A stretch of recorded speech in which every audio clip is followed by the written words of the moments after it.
Alright, welcome back. Liquor before beef, you're in the clear. Alright. Not beer, I guess. Last we left off, we were at the cookout. Drinking too much water can cause water intoxication. It's a horrible dad joke.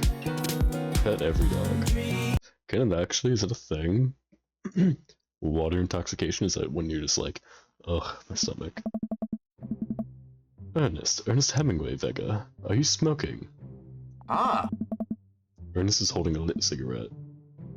Nope. I see Ernest across the way. He casually takes a long drag of a cigarette, then flicks it into the gutter. Unbelievable. Excuse me. Hugo marches over to Ernest and I turn my attention to Matt and Craig. Yeah, it's right. Hey. Man, I do not envy Hugo. Last barbecue we had, Ernest tried to shove a spark lit down Joseph's pants. Nearly burned down half the yard. In the barbecue we had before that, he actually burned down half the yard. Then it spread onto my lawn and burned down half my yard too. Hey. Hugo walks back over to us, practically dragging Ernest behind him. He looks stoned out of his mind. Hey everybody, sorry about that. Conway, this is my son Ernest. Hello. Ernest looks away, sulking, his hand shoved deep in his pockets. Hugo nudges him impatiently. Hey. Nice to meet you, Ernest. What grade are you in? Does it matter? Oh. Ernest. Okay, I'm in 8th grade. God, are you happy now? I'm sure you were just dying to know. Yeah. Good for you. Can I go now? I'm tired of talking to old dudes who blame my generation for the failing economy. Ouch. Ernest! Oh yeah, because I'm totally embarrassing you. Ernest puts earbuds in and storms off to stand in the corner. Well, that was certainly something. He seems nice. Hugo puts his head in his hands and sighs. I'm so sorry. He's having a really rough time. As much as I want to be the cool dad, I have to be the authoritarian dad. And he clearly resents me for it. I mean, I think as a dad and a teacher, that's about as authoritarian as you can get. Honestly, are any of us cool dads? Is it even possible to be a cool dad? What? I'm cool as a cucumber. See? That right there. Can't say that. Oh. My kids think I'm cool. But for how long, Craig? How long do we get to be the cool dads? Oh. I, don't know. Hey! I think we just have to accept the fact that as dads, we've become the machine we once raced against, and accept our fate to unironically wear socks with sandals. Your kids may think you're cool now, but the moment they hit puberty, you're doomed. Nice Rage Against the Machine reference, but also like, kind of. Amanda's 18, she still thinks I'm cool. I yell across the yard to my daughter, Amanda! I'm cool, right? Amanda just laughs.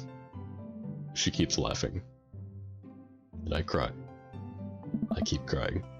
I see your point. As much as we would all want it, I don't think it's as important to be a cool dad as it is to be a good dad. We can't all be best friends with our kids. It just doesn't work. I mean, look at me and Ernest. Our job as parents is to make sure our kids turn out okay. Yeah, really, okay? Just okay. Alright. Yeah, you're right. But it'd be nice to have it both ways. Hearing these guys talk about this makes me think of my relationship with Amanda. We get along so well. But there might come a time where it won't be like that. Is college when that happens? Don't let us eat up your time, Conway. Go meet some of the other people around the neighborhood. I kinda wanna go back to them, I like them. Let's go Joseph and Damien. I spot Joseph chatting with the guy from Dead Goth and Beyond. Wow, I almost said Dead Bath and Beyond. By the grill. I wonder what they're talking about. I walk over to them. So, I'm curious. Can you walk me through why you had your house painted black? Where do I even start? The house stays warmer in the winter. It provides an artistic contrast to the rest of the neighborhood, and it complements the crimson interior perfectly. I don't remember if that was the voice I gave him. Yeah. It's definitely an Interesting choice. Ah. Thank you. I'm very proud of my abode. Oh. Conware. I'm just having a conversation with Damien here about his aesthetic design decisions. Damien regards me up and down with a warm but critical eye. He handsome. How do you do? I don't believe I've had the pleasure. I think I saw you in Dead Gotham Beyond the other day. Damien's face turns bright red. Ah. I must apologize for my behavior on that day.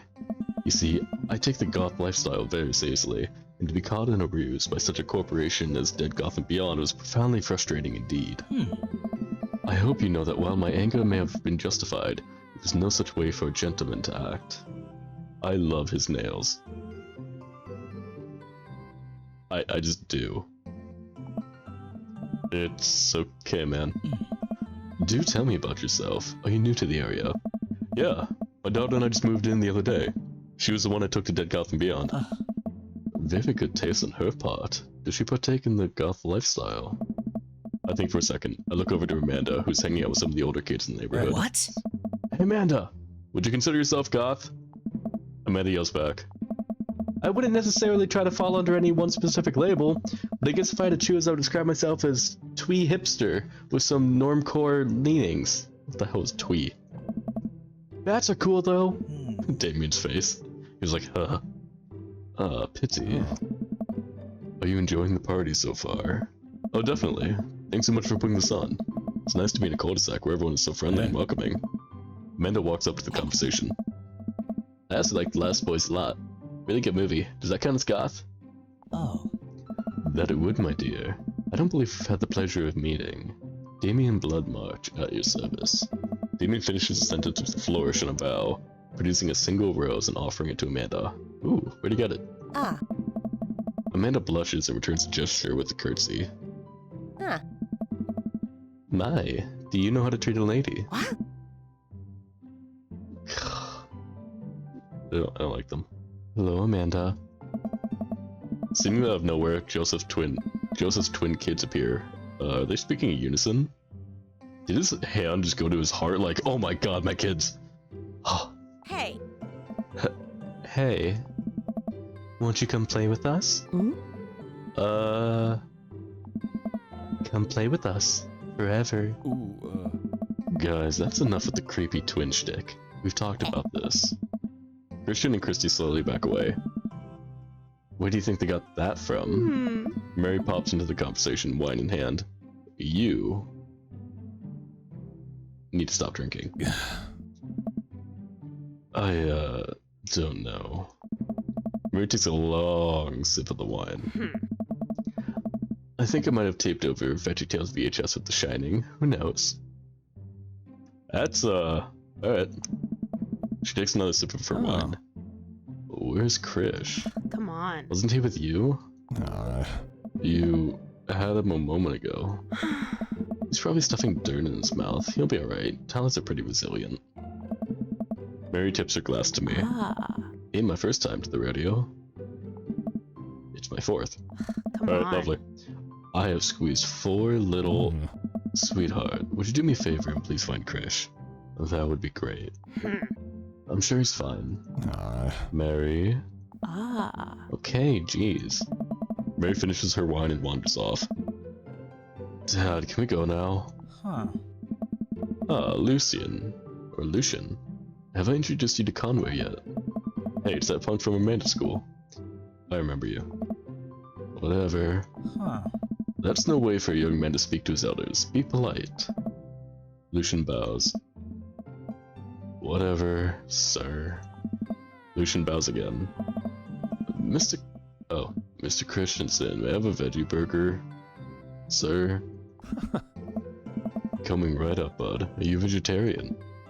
Yep. Make that 2 veggie burgers. Did you know that some people in the Victorian era were vegetarians? They describe carnivorous type people as bloodlappers. Dad. That's really interesting, Damien. Joseph turns to the grill. It's a hint of a tattoo peeks out from underneath his sleeve. I can't believe I didn't notice it before. It looks like the bottom of an acre. Oh. Whoa. Is that a tattoo? Excellent. Yep. Wasn't always a youth pastor, you know. That's so cool. Wanna see mine? Yeah, I see it. 666. Oh my. What? Oh my. Is that Nate wants to battle? Maybe? I don't know. It doesn't really sound like him, but he's pretty. I love his hair. That's the hair that I would love to be able to pull off. Loosen pulls back some rubber bracelets, revealing a lopsided 666 in black ink.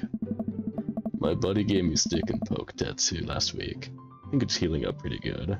Oh, that's gonna wear off. Mine won't wear off. Lucian! Oh no. We'll talk about this later. Ah. That's pretty cool. What's the significance of the tattoo? I don't know. I just thought it looked sick. Well, in my opinion, the only reason you need to get tattooed is because you want one. Careful though, that number carries weight. Man, Joseph is a way cooler youth pastor than I thought. I just figured youth pastors popped out of the womb with a Bible. I wonder what he did before preaching. I can talk to these guys again? I'm gonna do it. Matt and Hugo seem to be embroiled in an intense discussion. Craig looks on to my— oh. Wait, I already did all that. I already did that. I can listen to them now, that's why. That kind of comparison just eliminates the reason art movements are so important in the first place. You're not wrong, but I think there's no harm in comparing one work of art to another. You could definitely say one painting is better than another if you're evaluating technical skill from a purely formalist standpoint. If I showed you a Matisse and then something by the Dutch masters, which one would you say shows more technical prowess? I cannot talk. I'm so lost right now. I should have worried glance over to Craig, who returns it. Well, sure. You could say that. Well, sure. You could say that the Dutch Dutch masters were technically more skilled, but I would argue that while the Dutch masters were better painters, Matisse had better paintings overall.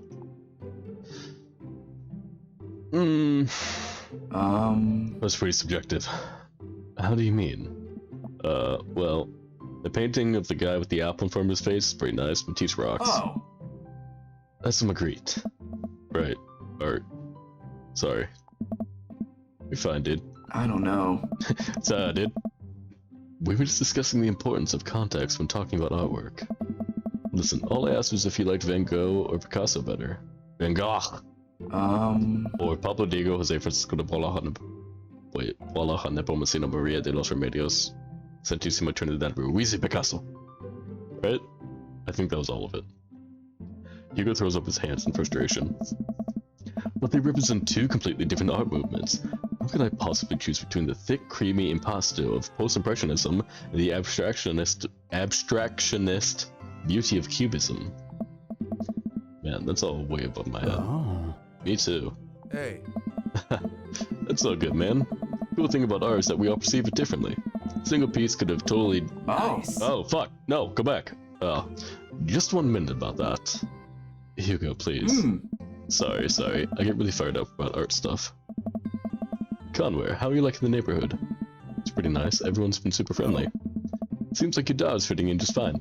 Matt points across the yard to where Amanda, Daisy, and another young girl are playing. They're all sitting cross-legged and— oh, where are you? Hey. Yeah. Where are you? Hey. Yeah, watch Matt's hair. Hey. Hell yeah. Oh. Okay, where do you do all that? Who did that? Oh. What? Wait, man, Jago. Oh. I Yeah, don't we did know. all that. Hey, that sounds great. Oh. Hey. Wait, what? Fuck. Well, time to go back. Do I? Oh no. Okay, I'll be right back. Well, while we're here, may as well try something new.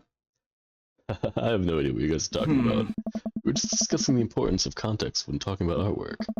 Listen, all I ask is if you like Van Gogh or Pablo Diego, Jose Francisco de Picasso better. He throws up his hands in frustration. But yeah. Ah. Hey. Hey. Oh.